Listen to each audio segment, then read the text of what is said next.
tem duas figuras que terão dificuldade até 2022, na minha opinião. À esquerda o Ciro e à direita o Dória. O Brasil perdeu 10, mas ele ganhou 1. Ele sobreviveu 1 ano. Você vai ser artilheiro, vai ser técnico, vai ser capitão do time, vai ser zagueiro, o que você vai ser? Eu tô no jogo.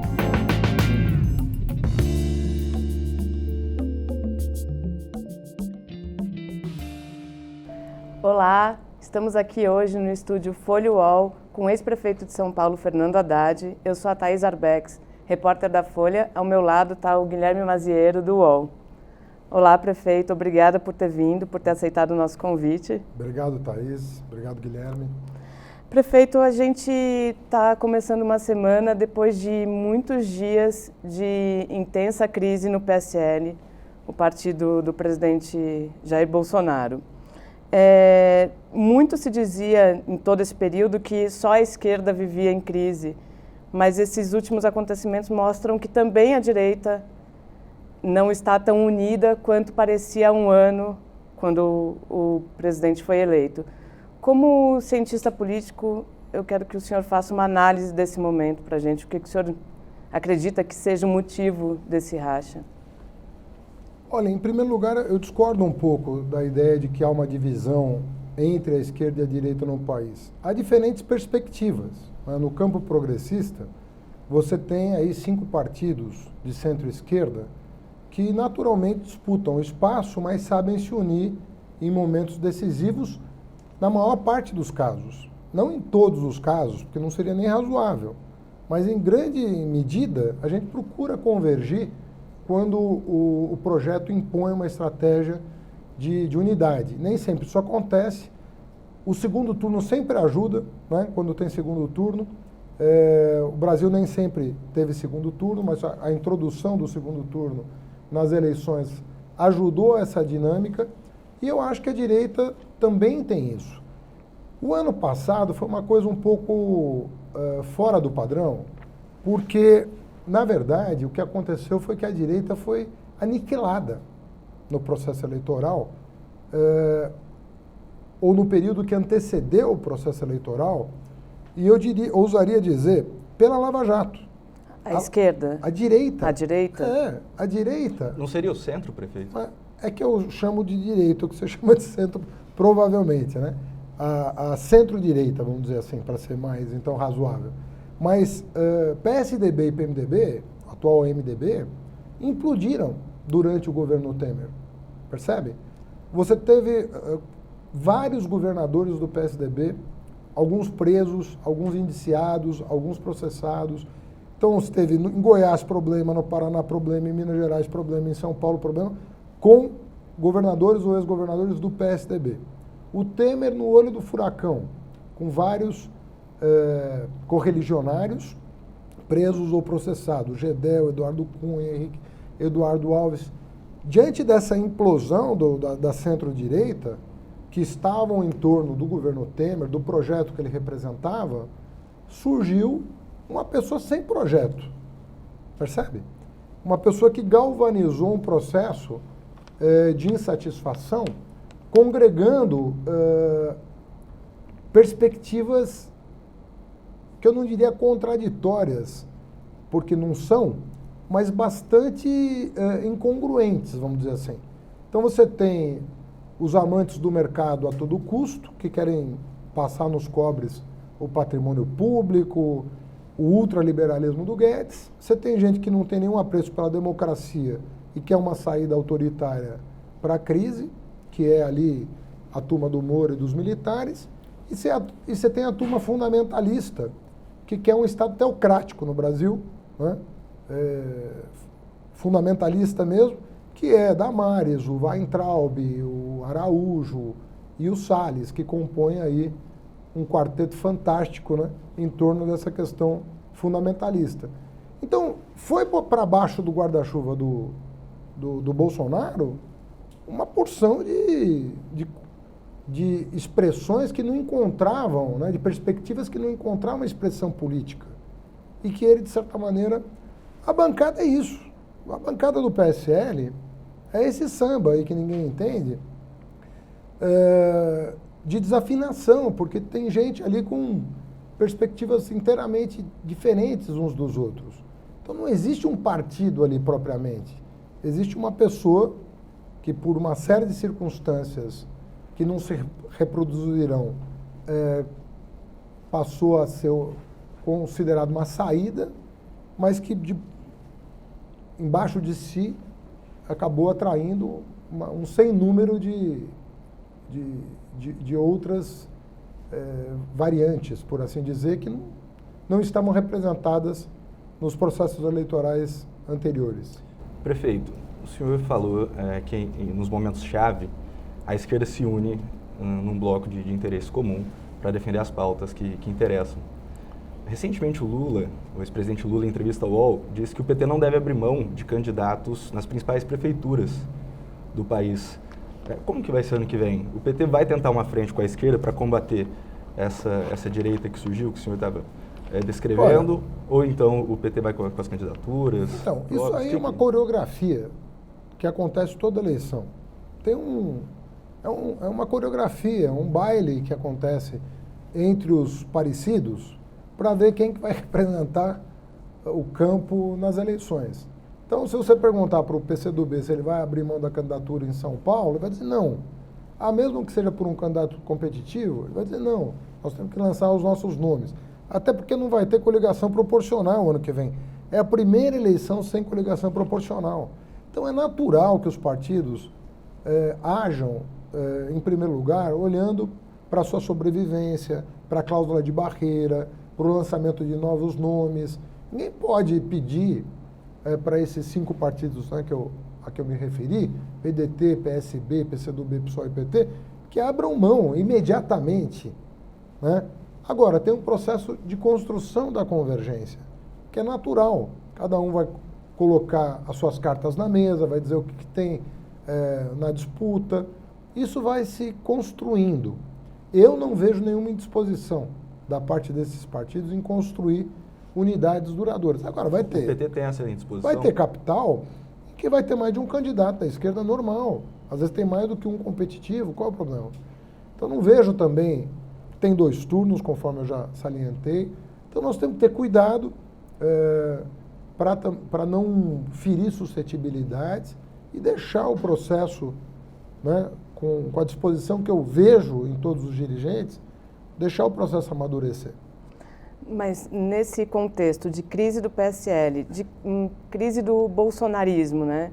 Acho que a eleição do ano que vem, as municipais, elas ganham ainda mais caráter nacional do que já teriam. Eu não vejo muito crise do bolsonarismo, talvez no sentido que você atribui ao termo.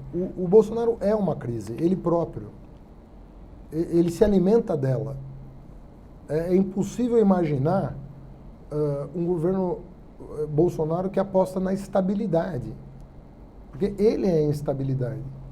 Não só pelo despreparo, que é enorme, mas o desconhecimento dele praticamente de todos os assuntos é muito grande, mas ele vive dessa instabilidade porque é uma maneira de preencher o espaço vazio da chefia do Estado.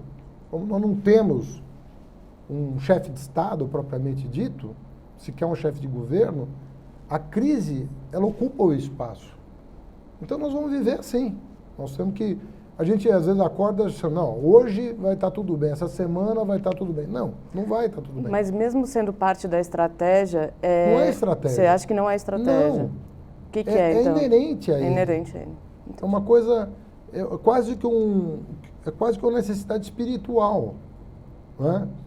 Psicológica, jogar sempre na instabilidade. Mas voltando... Você vê que um mês atrás ele estava acusando as ONGs de terem colocado fogo na Amazônia, né? Ou estimulado.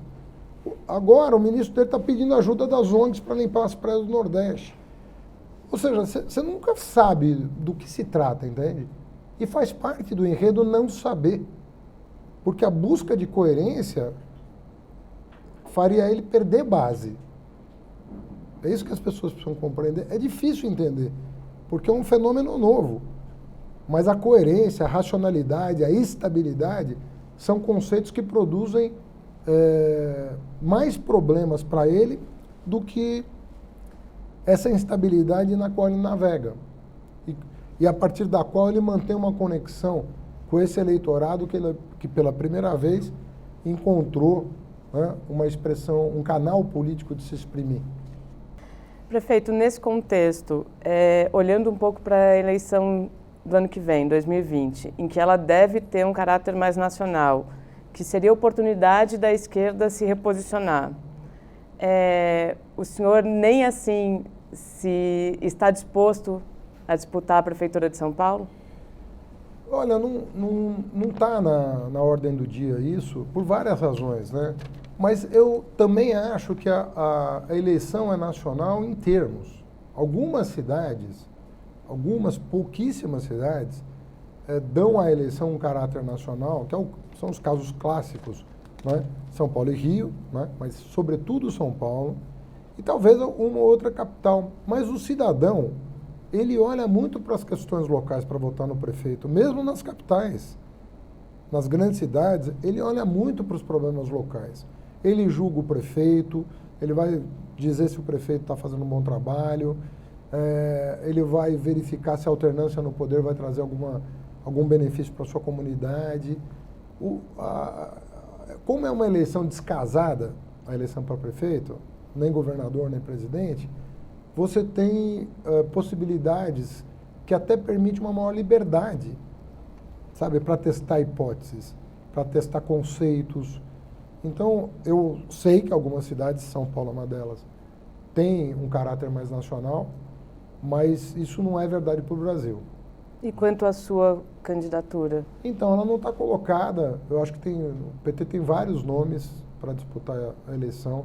Há também candidatos de outros partidos, embora o PT, nesse caso específico, tenha uma atenção especial pelo fato de ter governado São Paulo por 3 vezes. Erundina foi prefeita, eu fui prefeito, Marta foi prefeita. Então, nós temos uma experiência acumulada lá que faz com que o PT, naturalmente, queira valorizar, o que também é normal, né?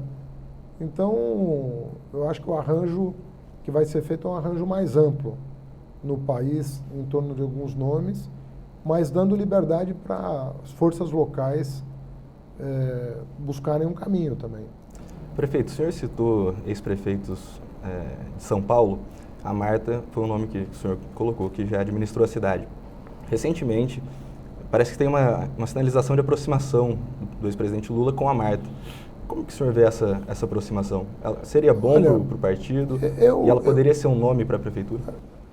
Conhecendo o Lula já há bastante tempo, eu acho que ele fez um gesto em retribuição à entrevista que ela deu. Ela deu uma entrevista defendendo o Lula, ela deu uma entrevista, inclusive, reconhecendo os problemas que o governo Bolsonaro representa, um desejo de unidade das forças mais progressistas em torno de um projeto mais generoso para o Brasil. E quando uma pessoa faz um movimento como esse, você não responde sem educação. Ele respondeu como ele sempre faz. O Lula é um agregador. O Lula é uma pessoa que gosta de agregar. Então, eu tendo a dizer que diante de qualquer gesto de mesma natureza, o Lula vai retribuir nessa mesma moeda, né? Procurando compreender, procurando estender a mão. Eu faria uma leitura nessa condição, de uma resposta a uma entrevista muito simpática que ela deu. Não um convite para retornar ao PT, nem ser candidato. gesto, né? Eu acho importante por exemplo, mesmo que ela não seja candidata, né? Mas uma opinião da Marta sobre São Paulo é importante. Tem setores da periferia de São Paulo que veem nela, com justiça, uma grande liderança. Ela levou bem-estar para as comunidades. Eu participei do governo dela com muito orgulho. Nunca neguei isso. Sempre disse, participei do governo da Marta, tenho muito orgulho de ter participado do governo dela. Ajudei a construir vários dos programas que deram à gestão dela marcas importantes. Ou seja, há uma linha de continuidade entre Erundina, Marta e eu, inegável, né? Então, valorizar as experiências que nós tivemos é importante. Um gesto dela na direção de um candidato progressista vai fazer diferença. Como que o senhor avalia a volta do ex-presidente Lula ao cenário político? O que vai mudar? Olha, como a votação do habeas corpus já teve início, eu entendo que o Lula, com razão, está olhando para esse julgamento. Porque ele, desde o início dessa confusão toda, disse com todas as letras: eu não estou sendo julgado por um juiz imparcial, simplesmente porque não há provas contra mim. E se você ler o processo, você vai verificar que não há mesmo, né? São suposições, é quase um conto, sabe, é um conto do Gabriel Garcia Marques, é um negócio assim que não para em pé. Então, quem teve a paciência de ler o processo, pelo menos as principais peças do processo, acusação, defesa, sentença, alegações finais, você percebe que ali não tem uma narrativa que permitisse a um juiz condenar. Eu tenho a impressão que se tirar o nome do Lula e 10 processos na mão de qualquer jurista que não conheça o caso de fora do Brasil, ele vai dizer: olha, isso aqui não podia nem ter havido denúncia, porque não tem base sequer para uma denúncia. Então, eu acho que o Lula, com razão, está aguardando o posicionamento do Supremo sobre a suspeição do Moro, que o Intercept, depois das revelações do Intercept, um juiz que pede para blindar um político que o apoia. Fala: não investigue fulano, porque eu conto com o apoio político dele. Se desinteressa pela delação de um dos criminosos mais, né, contumazes do país, reconhecidamente por todos. Orienta a testemunha, pede substituição de promotor. Agora, recentemente, mandou fazer busca e apreensão sem ter sido provocado.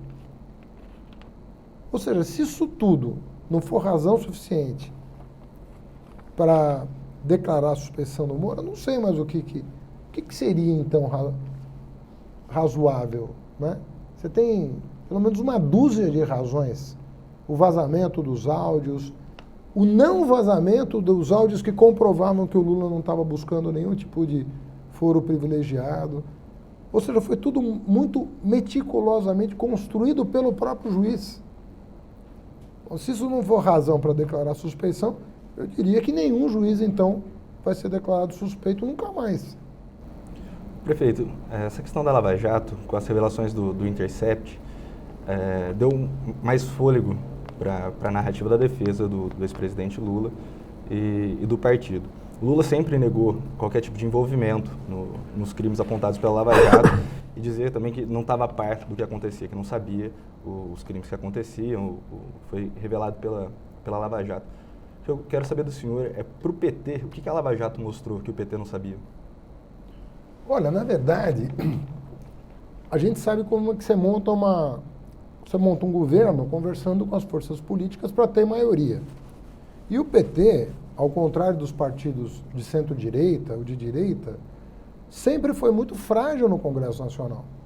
A gente elegeu o Lula presidente com 100 deputados fiéis. Ao contrário, a centro-direita, a direita, quando se elege com 300, 400 deputados fiéis. É o extremo oposto. Então é natural que você faça composição. E essas composições implicam nomear ministro, isso sempre foi natural. Até a centro-direita fazia isso. Até o Bolsonaro está fazendo isso agora, né? Todo dia sai notícia nos jornais. Você compõe. Agora, imaginar que os diretores da Petrobras estavam fazendo caixa para si próprios, cedendo ao lobby do cartel das empreiteiras, isso, conforme o Lula disse, se o senhor que tinha o Youssef na mão não sabia, eu ia saber como. Entende? Tem que chegar a informação para você. Foi isso que a Lava Jato mostrou, que a Petrobras que tinha sido com a diretoria nomeada pelo PT. O que a Lava Jato demonstrou é que a Petrobras tinha sido capturada por diretores que não estavam representando forças políticas, estavam representando a si próprios, fazendo caixa de centenas de milhões de dólares no exterior. Como? Cedendo ao cartel das empreiteiras provavelmente mexendo em dispositivos do edital, validando aditivos de contrato, coisa que gestor corrupto faz. Mas para ganho pessoal. Eles estavam enriquecendo. Mutatis mutandis, o que aconteceu com o Paulo Preto na Dersa, né? Você fala, bom, mas tem que apurar a responsabilidade. Será que tinha alguém acima do Paulo Preto? Concordo. Tem que ver se o presidente da Dersa tem alguma responsabilidade, se o secretário de obras tem alguma responsabilidade e, eventualmente, chegar no governador do estado de São Paulo. Mas você tem um caminho a perseguir. O que você tem é que o diretor da Dersa estava fazendo caixa para si, estava enriquecendo.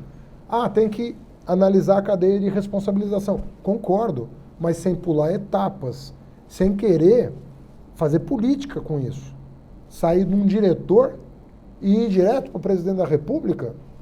O presidente da Petrobras não é réu. O presidente do Conselho de Administração não é réu. O ministro da Minas e Energia não é réu. O ministro da Casa Civil não é réu. E o presidente é? Ou seja, você pulou todo mundo para chegar no presidente. Por quê? Para impedir que ele fosse candidato. É claro isso. A Lava Jato pecou quando resolveu fazer política. Ela pecou quando ela resolveu mexer com política. Em que momento, senhor? Eu acho que no caso do Lula isso é patente. Ela resolveu fazer política. E aí julgou com base no seu desejo de criminalizar. E não no que tinha sido apresentado pelo Ministério Público, que foi o primeiro a reconhecer que tinha convicção e não provas. Foi o primeiro a reconhecer. Então, não se faz isso. Essa é a razão pela qual os juristas que apoiavam a Lava Jato no mundo deixaram de apoiar. Os juristas que inspiraram a Lava Jato no mundo deixaram de apoiar a Lava Jato quando perceberam o descaminho, que foi buscar fazer política.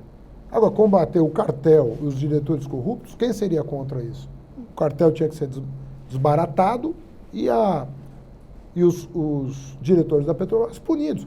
Como eu espero que na Dersa aconteça a mesma coisa, né? O cartel desbaratado e o diretor punido. Agora, você quer averiguar se houve comando superior, você tem que fazer toda a investigação sem pular etapas e não inventar uma conexão direta que não existe entre um presidente da República e um diretor de uma empresa. Essa conexão direta não existe. Simplesmente, quem conhece o governo federal sabe da impossibilidade, lógica até, disso acontecer. Prefeito, o senhor estava falando de que a Lava Jato começou a fazer política quando impediu o Lula de ser candidato. Eu acredito que sim. A presidente. Ele é o candidato do PT para 2022? Olha, eu espero que o Lula, ele próprio decida, entende? Ou seja, eu gostaria de ver o Lula livre e com seus direitos políticos assegurados, não é? E é o que todos nós desejamos. Se você perguntar o que eu gostaria, eu disse na campanha de 2018. Falei, esse país só vai encontrar paz o dia que o Lula subir a rampa do Planalto. Essa é a minha opinião. Porque eu imaginava que o Lula fosse candidato e fosse ser eleito em 2018. Era o meu desejo. Na opinião do senhor, então, o Lula é o melhor quadro para ser candidato pelo PT em 2022? O Lula é um político incomum. É uma pessoa, isso reconhecido pelos adversários, né? Muitas décadas para você ter uma pessoa com destaque do Lula, destaque político do Lula. Agora, eu perguntei para ele, aí, presidente, ele fala, eu vou estar com 77 anos, ele sempre faz aquele jogo dele, né? Mas, assim, eu como cidadão, eu gostaria muito de vê-lo disputar uma eleição. Prefeito, nesse contexto em que ele pode ter os direitos políticos retomados se o HC passar, né, se o Supremo entender que o processo foi nulo, como que o senhor se imagina? Qual que será o seu papel a partir do momento que o ex-presidente Lula sair da prisão? O Lula, em janeiro de 2018, me convidou para coordenar o programa de governo dele e me sondou para ser o seu ministro da Fazenda. Não existia Ministério da Economia, era o ministro da Fazenda, né? Eu fui ministro do Lula da Educação. O Lula tem um carinho enorme pelo trabalho que eu fiz na educação, basta ver os discursos dele, né? Tem um grande apreço pelo legado que ele deixou na educação. Ele atribui à equipe do MEC uma parte grande da responsabilidade por isso que ele entende um sucesso do seu governo, que é lembrado até hoje pela população. Eu disse a ele que não gostaria de voltar para o mesmo lugar, né, quando ele perguntou. E ele falou, não, mas eu não estou pensando nisso. Eu estou pensando em você coordenar a área econômica. Não sei se esse convite vai se repetir, mas o que eu quero dizer é que no momento em que ele imaginava que ia ser candidato com chances de vitória, ele me sondou para coordenar o programa de governo com essa perspectiva. Um mundo ideal, então, para 22, para o senhor seria o Lula presidente e o senhor ministro da Economia? Eu estou dizendo assim, eu estou fazendo uma retrospectiva sincera para você do que aconteceu no começo do ano passado. No começo do ano passado, minha conversa com o Lula era essa. E 22? Então, é que 3 anos no Brasil, você vê o que está acontecendo na América Latina? Equador, Peru, Chile. Quem diria que o Macri ia perder a eleição? Tá certo que o Bolsonaro ajudou, né? Mas quem imaginava que o Macri ia perder pro Alberto, né? A eleição? Tudo indica que domingo vai perder. Então, 3 anos, com um mundo tão turbulento que a gente está vivendo, está com o Líbano em crise, Haiti de novo, sabe? As coisas, o sistema não está arrumado, percebe? Desde a crise de 2008, você vê essa semana o FMI soltou um relatório sobre as finanças globais. Está todo mundo preocupado, porque nós não resolvemos a crise de 2008. Nós compramos tempo, nós empurramos com a barriga a crise de 2008 e injetamos centenas de bilhões de dólares no mercado para amenizar as custas da explosão da dívida pública, do endividamento das famílias. Nós não resolvemos a crise financeira de 2008. 3 anos é muito tempo nesse contexto. E, de novo, nós estamos com um mundo instável em busca de estabilidade. E um governo brasileiro que vive da instabilidade. Então é muito difícil você ter o cenário completo do que nós vamos estar vivendo em 2022. Aproveitando que o senhor falou que 3 anos é muito tempo, e no fim de 2016, logo depois da disputa em São Paulo, sim, o senhor deu uma entrevista para a Mônica Bergamo, em que disse imaginar que a disputa em 18 seria entre a direita e a extrema-direita. Onde o senhor acha que errou nessa avaliação, se o senhor acha que errou? Primeiro, eu acho que foi um acerto extraordinário, né? Prever que essa configuração era possível em 16, porque a extrema-direita foi para o segundo turno.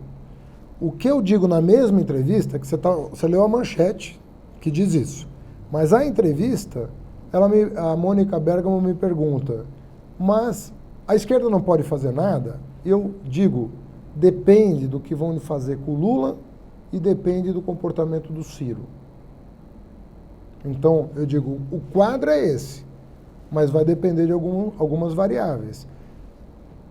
Um erro que pode ser considerado, eu não sabia o que aconteceria com a prisão do Lula. Porque a maioria dos líderes, quando são presos, perdem popularidade num ritmo. Assim, em 3 dias, vira pó. O Lula subiu nas pesquisas depois de preso. Isso eu não poderia prever. E agora, a esquerda pode fazer algo para 22? Pode. Eu acredito que a tendência continua a mesma de 16. Existe esse risco. Mas, de novo, a política é a construção do imponderável, daquilo que você não está enxergando. Então, se a centro-esquerda souber jogar o jogo, ela vai estar representada no segundo turno. E o senhor Mas tem que tomar o cuidado para não acontecer o que aconteceu em vários países. Que a centro-esquerda desaparece, fica a centro-direita discutindo com a extrema-direita. Esse descolamento do Ciro, do PT, ele pode ser prejudicial? Eu acho que para ele. Hoje, o Camilo Santana dá uma entrevista muito boa dizendo isso, eu concordo. Eu acho que tem 2 figuras que que que terão dificuldade até 2022, na minha opinião. À esquerda o Ciro e à direita o Dória. Pelas mesmas razões muito parecidas. Uma dificuldade muito grande de se descolar daquilo que ajudaram a construir. Então você não consegue ter identidade, as pessoas não começam a não ter segurança no que você de fato representa. Eu acho que isso está acontecendo, de certa maneira, com os dois. Uma dificuldade do eleitorado reconhecer representatividade, afinal, a quem eles representam. Percebe? O PT enfrenta uma pauta antipetista consistente, né? Que a gente sempre vê nos discursos desde que nasceu, né? Da direita, mas mais intenso agora com o presidente que a gente tem, que é um discurso direto contra o PT, contra os seus dirigentes. E o senhor disse que dificuldade vai ter o Ciro na esquerda. O PT não vai ter dificuldade nenhuma para pavimentar esse caminho, recuperar espaços que perdeu na sociedade? Eu acabei de responder dizendo o seguinte: desde a crise de 2008, eu vejo risco na América Latina, como na América Latina, particularmente na América do Sul, como a centro-esquerda governou durante uma década, e até mais em alguns países, quando vem a crise de 2008, o risco era a esquerda deixar de estar representada no segundo turno, se não soubesse se mover politicamente.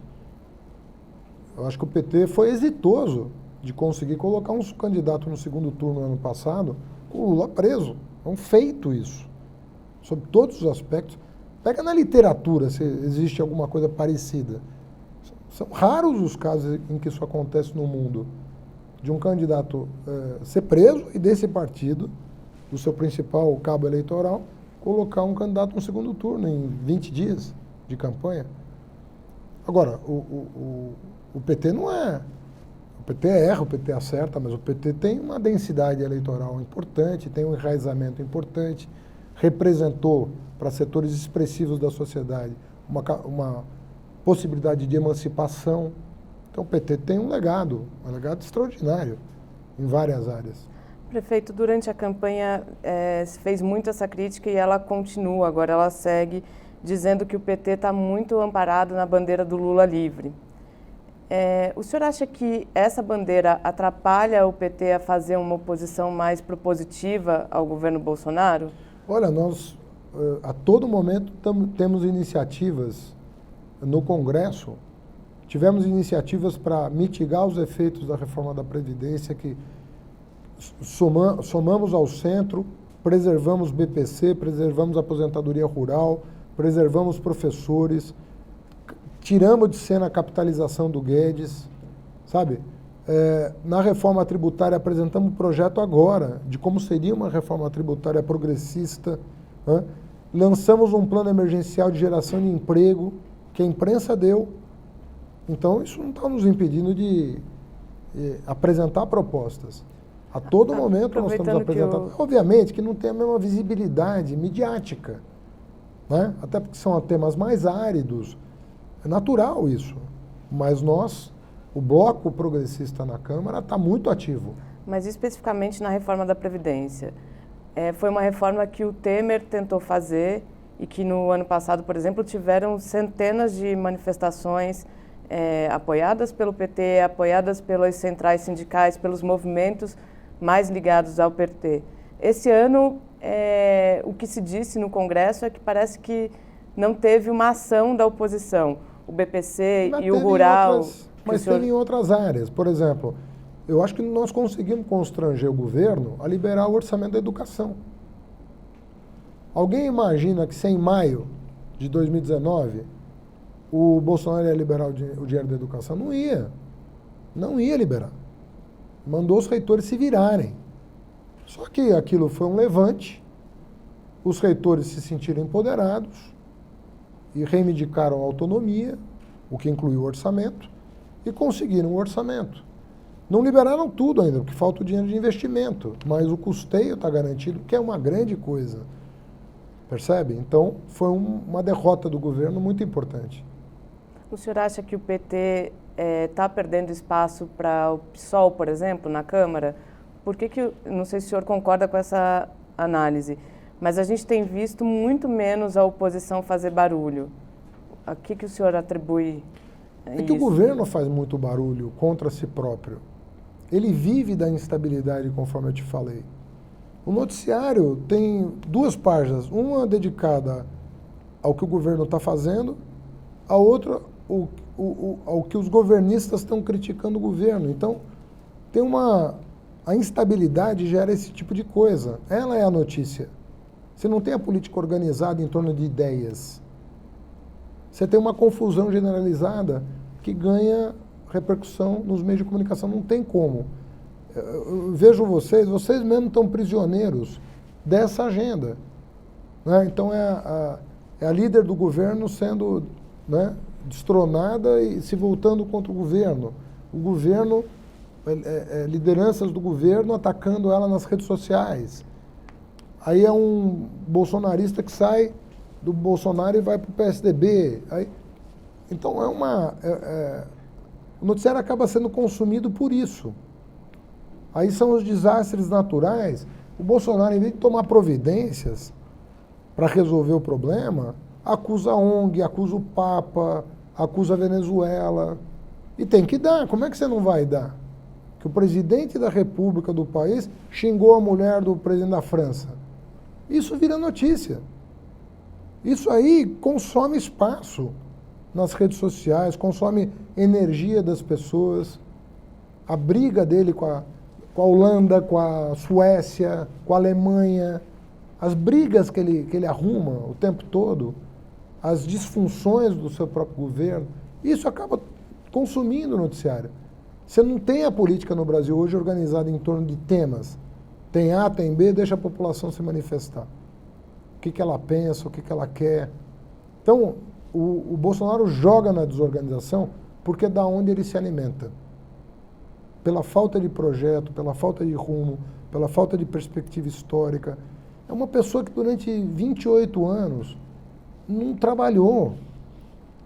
Você percebe a dificuldade de uma pessoa que não usou todo esse tempo livre e não aproveitou para estudar o país, para entender o país, para amadurecer como pessoa. Nada disso. Prefeito, o senhor está atribuindo essa desorganização ao governo Bolsonaro e ao presidente. De que maneira que Eu vou atribuir a quem? Não. Ele é o governo, faz um ano já. Estou ponderando sua resposta. Vai fechar um ano. Mas não, é um ano que o Brasil perdeu 10. Mas ele ganhou 1. Porque passou um ano. Ele sobreviveu um ano. Essa é a conta que esse governo faz. A pergunta não era essa. Eu estava puxando o que o senhor falou. Diga. Dessa instabilidade que o presidente traz por ser natural dele.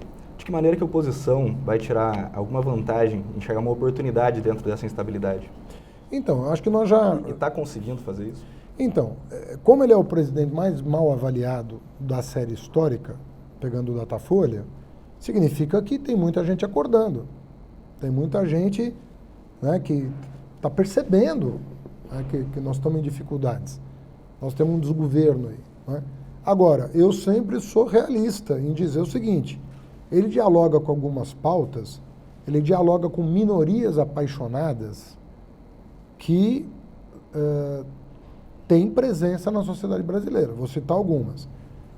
As pessoas que não têm apreço pela democracia, que gostariam de ver o país submetido a uma nova ditadura, uma parte da sociedade vê no Bolsonaro uma possibilidade de que isso aconteça, um fechamento do regime. Não vou largar ele. Tem um pessoal que é, do ponto de vista religioso, fundamentalista. Essa pessoa não necessariamente se confunde com a primeira. A pessoa acha legal a democracia, mas quer um Estado fundamentalista, teocrático. Valores religiosos em tudo. Como se o Estado tivesse que escolher uma religião. Ao contrário dos Estados laicos que abraçam todas as religiões. Um Estado religioso. Esse pessoal vê no Bolsonaro a possibilidade de criar um Estado teocrático no Brasil. Um Estado fundamentalista.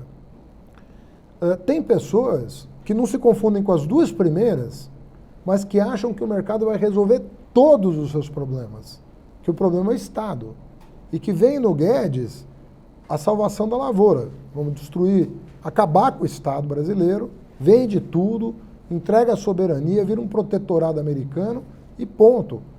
Bom, se somar os três aqui, os três conjuntos, fora as intersecções aqui, você tem 25% da população que pensa uma dessas três coisas. E aí? E vem no Bolsonaro uma chance de ver o seu sonho realizado. Então é preciso ter cuidado, porque minorias apaixonadas, é difícil formar maiorias, mas formam blocos sólidos que sustentam um governo, muitas vezes, com 25%, com 20%, e aí, com como 30%. entrar nisso? Hã? Como que entrar nisso? Como Então, nós temos que discutir essas pautas todas para mostrar para um grupo o risco que o outro representa. E ele começar a valorizar. Então, aquele que ama o mercado e que acha que o mercado vai resolver tudo, se privatizar tudo, se entregar tudo para empresário, vai resolver tudo, tem que mostrar para esse sujeito que tudo bem.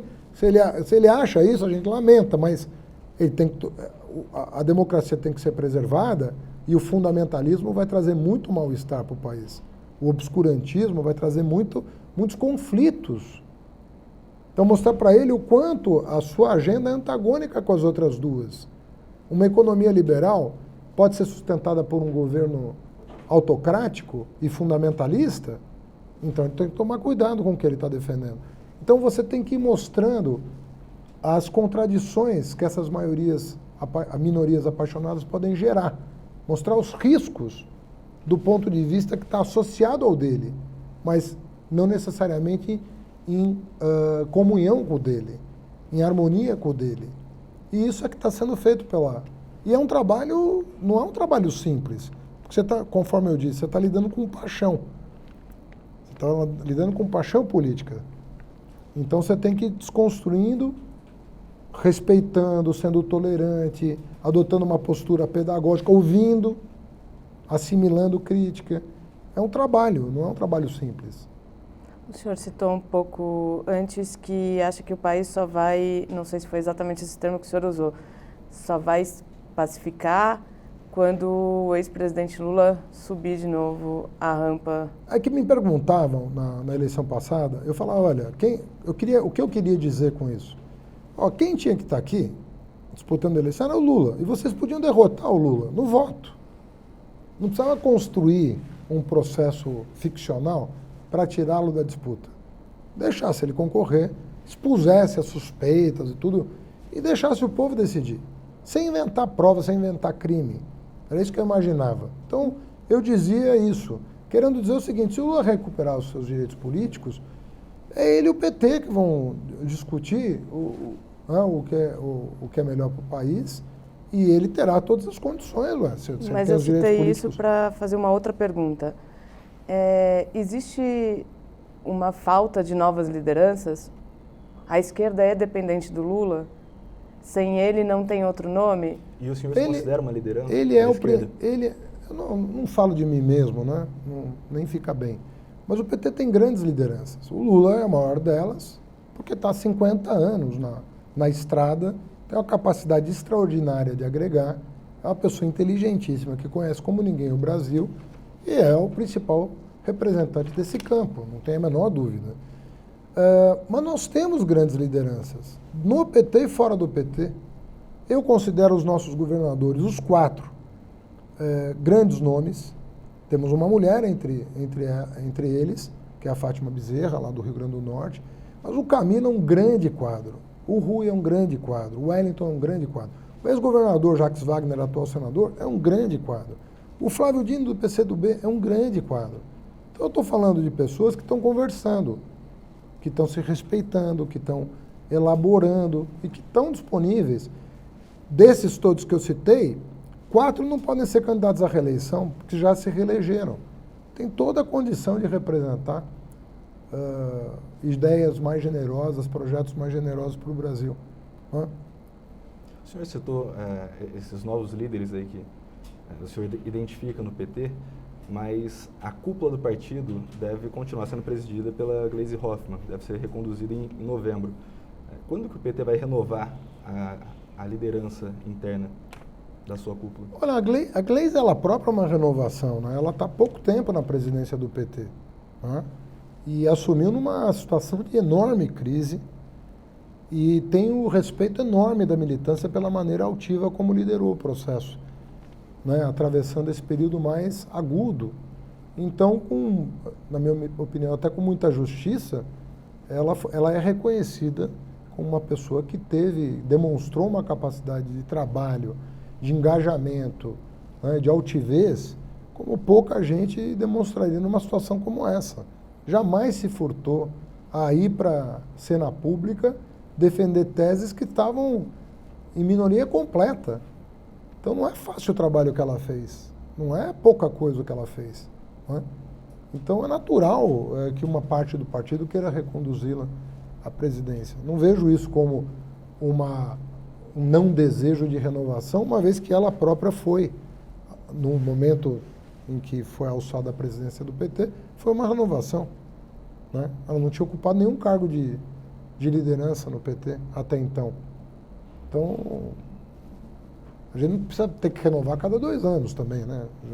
A gente vai renovando de acordo com, inclusive com o desempenho das pessoas. E ninguém no PT, mesmo aqueles que defendiam outro nome para a presidência a partir de agora, ninguém diminui o trabalho que ela fez ao longo desse período. Até sondaram o senhor, né, para ser presidente do partido. Mas isso lá atrás eu fui sondado e eu falei, olha,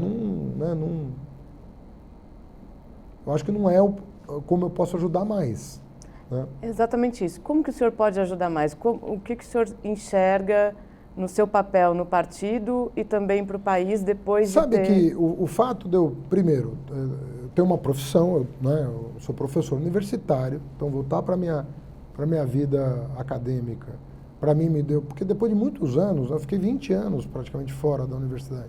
Então voltar para mim é importante. Eu tenho uma coluna na Folha, eu tenho um canal do YouTube, eu tenho liberdade para viajar, eu tenho liberdade para sentar com gente de outros partidos, tenho liberdade para conversar com um empresário que ficou distanciado do PT, que eu quero entender melhor por quê. Então, a minha situação me dá uma liberdade de conversar com as pessoas muito grande, muito maior do que se eu tivesse num cargo de direção. Porque a pessoa não está indo conversar, quando me encontra, a pessoa não está indo conversar com o presidente do PT ou com o membro da executiva do PT. Ele está indo conversar com o ex-prefeito, com o ex-ministro, com o ex-candidato a presidente, que é filiado ao PT, ele sabe disso. Mas ele vai conversar com uma pessoa que está numa situação um pouco mais distante, né, do dia a dia. E, portanto, dá uma abertura maior, inclusive para a pessoa ser mais sincera nas críticas. Percebe? Então, você distensiona quando você promove esse tipo de E o senhor tem encontro. liberdade de levar essas eventuais críticas para o PT? Claro. Eu não deixo de falar nada, nunca, né? Porque política se faz conversando. Você faz apresentando argumentos. Nem sempre o meu ponto de vista prevalece, mas eu diria que eu tenho sido bem sucedido em muita coisa, né? Em fazer ver aspectos que às vezes o distanciamento permite, né? E ouvir mais pessoas permite. Eu converso com muita gente que você não pode imaginar. Como, Mas por com exemplo? todo mundo. Cita, por exemplo, Quem são quem? as pessoas? Mas O senhor justamente disse que é o meu mais fácil papo. por falta de Não, eu distanciamento? converso com um empresário que votou no Bolsonaro. Eu não vou citar nomes, até porque eu não tenho autorização para isso, né? Mas eu converso com pessoas, porque eu preciso entender. Se eu quero ajudar a construir um projeto, eu preciso ouvir as pessoas. Não é para concordar com elas, ou para ser cooptado por elas, ou para cooptá-los. Não, é que nós precisamos de um projeto nacional. Nós não temos esse projeto hoje.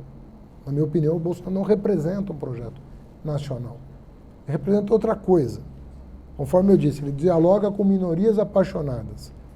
Os que veem no mercado um Deus, os que veem nas armas um Deus, os que veem no obscurantismo, numa religião intolerante, um Deus. Ele dialoga com isso não é um projeto de país. E eu quero construir um projeto de país. Nessas andanças, o senhor já disse isso uma vez, já disse que o senhor acha que ele chega ao fim do mandato. O senhor mantém essa posição? É tudo mais constante, né? A gente sempre trabalha com essa cláusula, né? Se tiver uma turbulência na economia global, ele não tem condições de enfrentar um derramamento de óleo. Vai ter condições de enfrentar uma crise mundial? Não tem condições. Então a gente tem que torcer para não ter crise mundial, porque o Brasil, apesar dos 400 bilhões de dólares que o Lula acumulou, e é isso que está blindando o país até hoje, a robustez do país até hoje se deve aos 400 bilhões de dólares que o Lula acumulou no mandato dele. Né? De reserva. É isso que blinda o país. Então isso nos dá algum conforto. O Lula teve essa forte intuição de que as coisas podiam continuar caminhando bem e que o Brasil precisava estar protegido. Protegeu o país. Até hoje a gente vive dessa proteção. Mas o impeachment não. Mas se no impeachment é com crime de responsabilidade. Eu sou legalista. Eu sou pela letra da Constituição. Em tudo. Né? Tudo para mim vale a Constituição. Ah, não gosta da Constituição? Muda a Constituição. Mas enquanto ela estiver escrita desse jeito, é ela que tem que ser respeitada. Entende? É assim que eu penso. Então, se ele cometer um crime no exercício da presidência, impeachment. Mas se ele cometer um crime antes de assumir a presidência, ele não pode nem ser investigado. Porque abre-se um parênteses na vida dele com a assunção à presidência da República. Então, com crime de responsabilidade, sim. Ele ou qualquer um. Qualquer governador, qualquer prefeito, qualquer um. Né? Mas, sem crime de responsabilidade, não. O senhor gosta de sempre jogar para frente. Como que o senhor se imagina daqui a 3 anos? Olha, eu sou uma pessoa que... eu sou disciplinado. Eu sou se for comparar com um atleta, eu chego no horário do treino, eu não falto treino, eu faço mais exercício do que o técnico manda. Eu sou uma pessoa que... Por quê? Porque eu me sinto membro de um time que quer disputar o campeonato para ganhar. É assim que eu sou. Se eu vou ser o artilheiro, ou o capitão do time, ou o artilheiro, se eu vou ser o técnico, quem eu vou ser, nós vamos ver. Mas eu pertenço a um time que quer mudar o Brasil para melhor, que quer enfrentar a desigualdade, que quer oferecer oportunidade, que quer ver o Brasil se aproximar das grandes potências, que quer que o Brasil tenha voz no cenário internacional, que quer o Brasil respeitado, fora e dentro, por cada um dos seus cidadãos. Eu vou lutar por isso. Então, eu sou aplicado. Eu leio muito, eu participo muito de reunião, eu observo muito, eu tento aprender com o que eu não sei. Sabe por que eu fiz um programa de entrevista? Para aprender com as pessoas que eu entrevisto. Quero saber delas. Né? Então, eu sou esse atleta. Ah, bom, mas você vai ser artilheiro, vai ser técnico, vai ser capitão do time, vai ser zagueiro, o que você vai ser? Eu estou no jogo. Vamos discutir como é que eu posso ajudar melhor. Foi divulgado pelo portal Vortex uma quantia de dinheiro que não está muito claro como que ele foi usado pela campanha do Bolsonaro, apesar de estar na prestação de contas. Eu queria que o senhor fizesse uma análise de como que o senhor entende esses gastos durante a campanha e, aproveitando nisso, uma outra questão eleitoral, a questão dos disparos em massa. O senhor entrou com um processo contra o Bolsonaro. Que avaliação que o senhor faz desse processo no TSE? Olha, são 2 problemas muito diferentes, em gênero, número e grau, muito diferentes. O primeiro que você citou são irregularidades de campanha.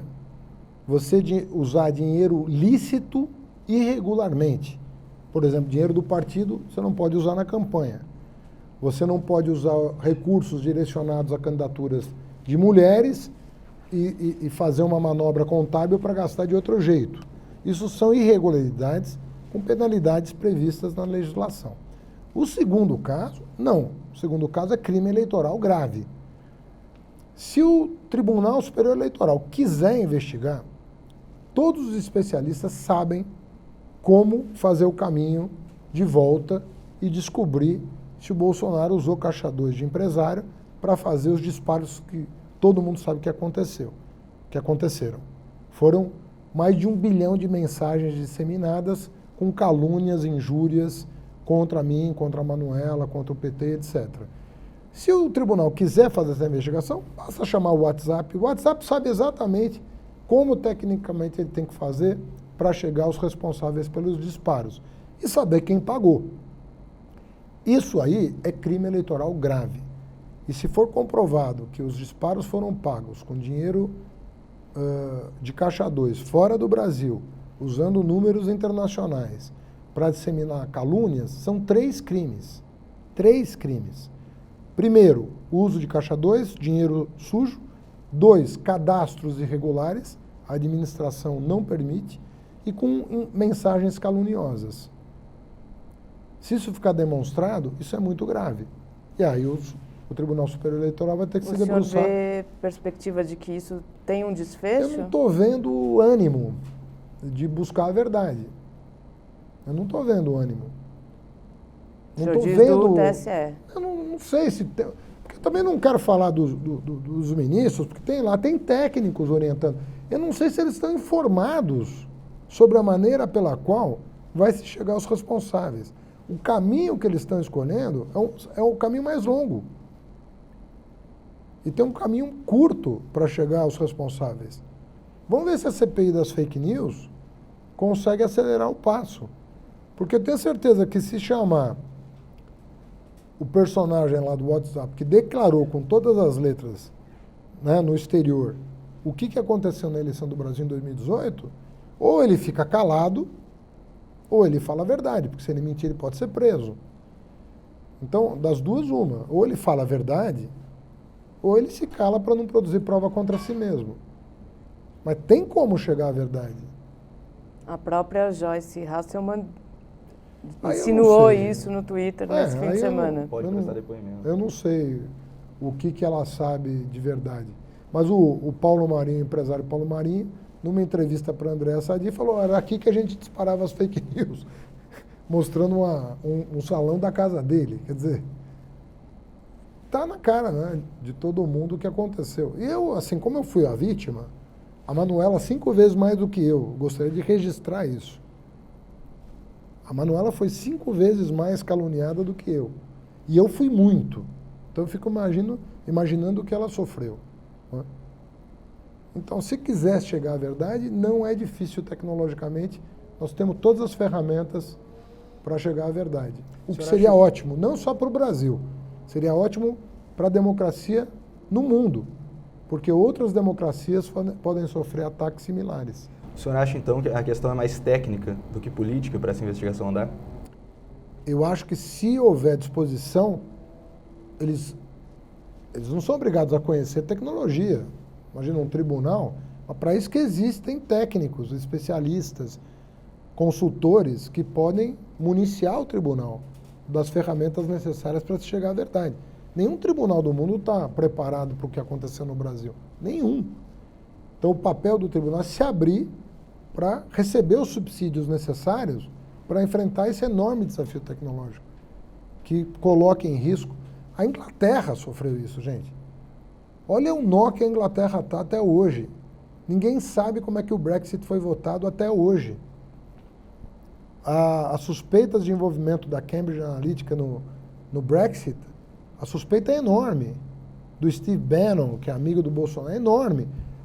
Você não consegue resolver o impasse que se criou com um país que é pioneiro do capitalismo mundial. Você está falando da democracia mãe de todas as outras e sofrendo um ataque. País desenvolvido sofrendo um ataque e não sabendo como sair do enrosco. A Inglaterra não sabe como resolver o problema criado pelo Brexit. Para não falar do Trump, para não falar de outras experiências na mesma direção. Prefeito, o senhor falou da Manuela, uma última questão. O senhor vê alguma possibilidade dela ter cometido um crime, de ter intermediado o contato do suposto hacker com o Intercept? onde eu alcanço com 200% de segurança? Não. Ela foi contactada e falou, olha, a pessoa mais indicada para fazer um uso profissional desse material não sou eu, é o Glenn, em função da experiência internacional dele, dos prêmios que ele recebeu. Aliás, eu acho que ela teve uma luz quando ela percebeu que o correto era encaminhar e não recepcionar o material. Eu acho que ela foi muito arguta, né, em se preservar, encaminhando para um profissional do gabarito do Glenn. O Glenn, você sabe que é um jornalista reconhecido internacionalmente.